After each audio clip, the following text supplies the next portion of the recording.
Salut tout le monde, c'est Alpha, j'espère que vous allez bien. Pour ma part, ça va super. Aujourd'hui, vidéo spéciale. Oui, je me permets de le dire, parce qu'on ne va pas faire de pen spinning. Ne partez pas, je sais que vous êtes très déçus, mais je vous promets que ça vaut le coup. Vous l'avez sûrement vu dans mes précédentes vidéos, je suis un collectionneur. Alors, pourquoi je dis ça parce que, voilà, dans le décor, plein de casquettes, plein de mangas Naruto. Les Lego, je faisais la collection quand j'étais plus jeune. Alors vous ne voyez pas souvent à l'intérieur de ce meuble, mais il y a plein de Warhammer. Bon voilà, j'ai des petits secrets, comme par exemple ces autres collections. Cette collection que vous connaissez certainement si vous êtes un fidèle de la chaîne, mais ce n'est pas celle-là dont je voulais vous parler. C'est de cette collection que je voulais qu'on parle. Ma collection de pièces de 2 €. Allez, installez-vous confortablement, on va voir tout ça.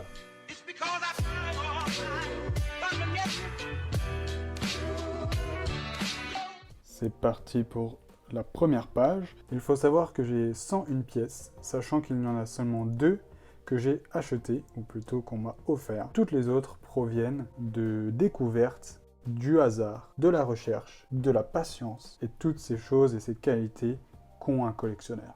Oui, je m'envoie un peu des fleurs, je sais. Donc là, voilà, je parcours, vous voyez globalement. Cette première page, c'est essentiellement les pièces françaises. Vous connaissez sûrement l'arbre, c'est notre pièce classique. Et ensuite, toutes les autres sont des pièces françaises commémoratives. Donc si vous ne connaissez pas, le principe est très simple. Ça commémore un événement. Et donc en l'honneur de l'événement choisi, ou alors de la personne, on choisit d'imprimer une pièce. Chaque pays de la zone euro peut en imprimer 2 par année. Sachant qu'il y a 19 États dans la zone euro, vous pouvez comprendre que ça fait beaucoup de pièces assez rapidement. Alors il y a aussi une particularité, vous voyez par exemple cette pièce-là, elle est commune à tous les pays membres de la zone euro. Dans ces cas-là, les pays membres peuvent faire 2 pièces commémoratives propres à leur pays, plus celle qui sera commune à tous. Donc ça fera 3 pièces dans l'année. Et vous voyez que là, je l'ai en 2 exemplaires, parce que celle-ci, elle vient du Luxembourg. Et au Luxembourg, ils ont une petite particularité pour leurs pièces communes, c'est qu'ils impriment avec un pointillisme. J'ai une petite anecdote concernant cette pièce-ci, qui commémore les 80 ans de l'appel du 18 juin, la Monnaie de Paris a décidé d'en frapper un clin d'œil à la date 18 061 940. Si vous aussi vous faites la collection de quelque chose, n'hésitez pas à me le dire dans l'espace commentaire, je lirai tout ça, ça me fera plaisir. Allez, on passe à la deuxième page. Là, nous avons les pièces allemandes, donc toutes ici. C'est des pièces qui rappellent les Länder, ça commémore les Länder. Voilà, donc c'est des bâtiments. Ensuite, par exemple, ici, ça fête la réunification. Et nous avons ici des pièces italiennes. Là, ça commémore les Jeux Olympiques, par exemple. Encore des bâtiments allemands. Voilà. Je vous les montre un petit peu rapidement parce que si je les passe en revue une par une, sans une pièce, ça va faire long. Et là, nous avons des pièces néerlandaises, italiennes, encore, luxembourgeoises, où il y a beaucoup plus de portraits. Je les ai un petit peu classés en plus des pays selon les images, quoi. C'est parti pour la dernière page. Nous avons ici des pièces du Portugal, là et là.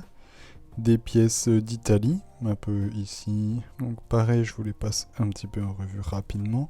Ma seule pièce de Monaco, et oui. Bon, les 2 pièces qui n'ont pas été trouvées en circulation. Celle-là, quand même, est vraiment épique. Je crois que c'est une de mes préférées. Une vache. Excellent, quoi. Encore de l'Italie. Irlande. Encore Italie, celle-là est très belle. La pièce espagnole que vous connaissez sûrement. Celle-là, on la voit pas très bien, elle est un petit peu abîmée, mais c'est une pièce espagnole aussi. L'aigle allemand que vous connaissez sûrement. Une pièce de Andorre, qui est pas forcément très rare, mais bon, c'est ma seule de Andorre. Malte, la seule aussi. Une pièce de Chypre. Et puis, bah voilà, en fait, c'est tout. C'est tout, façon de parler. Mais en tout cas, vous avez tout vu.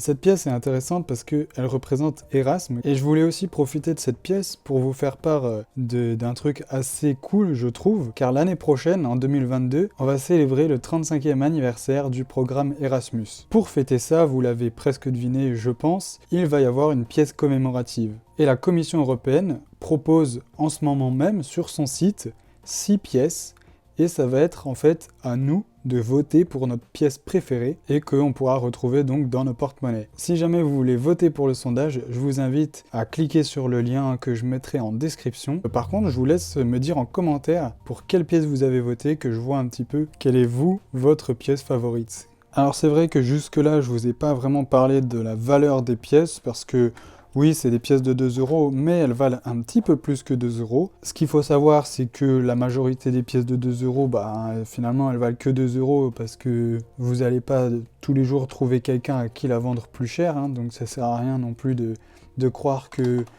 une pièce que vous avez va coûter 100 €, sauf si c'est une pièce du Vatican. Là, en général, ça cote toujours beaucoup.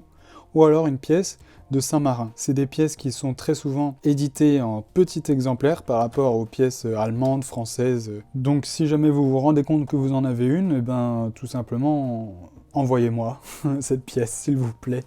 J'aimerais trop en avoir une. Bon, au-delà de ça, bien sûr, vous l'avez compris, moi je fais pas du tout la collection pour la valeur des pièces. Ce que j'aime bien avec ma collection, c'est que toutes ces pièces ont des histoires. Bon, celle-là, je vous avoue, elle en a pas tellement. Celle-ci, par exemple, c'est une pièce grecque, et donc son histoire, c'était avec ma copine et sa maman. Et au moment de payer, enfin plutôt au moment de partir, c'est au moment où on laisse une pièce de 2 € en pourboire, et elle était face cachée, donc vous voyez, de la face des 2 € quoi, classique. Je me dis, bon, quelle est la chance? Je ne sais pas, mais bon, on va quand même regarder. Je la retourne, et bim, c'était celle-ci, je ne l'avais pas.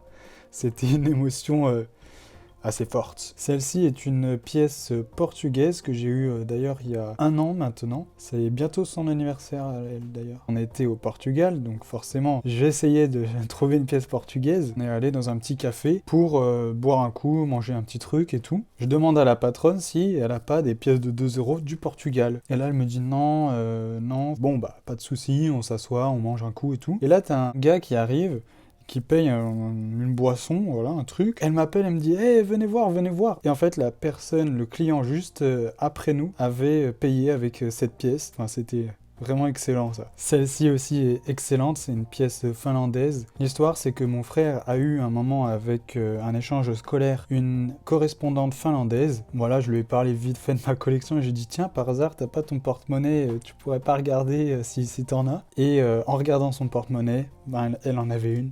Enfin, quelles sont les probabilités, je ne sais pas, mais c'était quand même exceptionnel. Bon bah voilà, c'était la présentation de ma petite collection qui commence à être un petit peu conséquente, un petit peu importante. Et puis moi, je vais refermer ça et vous dire tout simplement à la prochaine. Salut!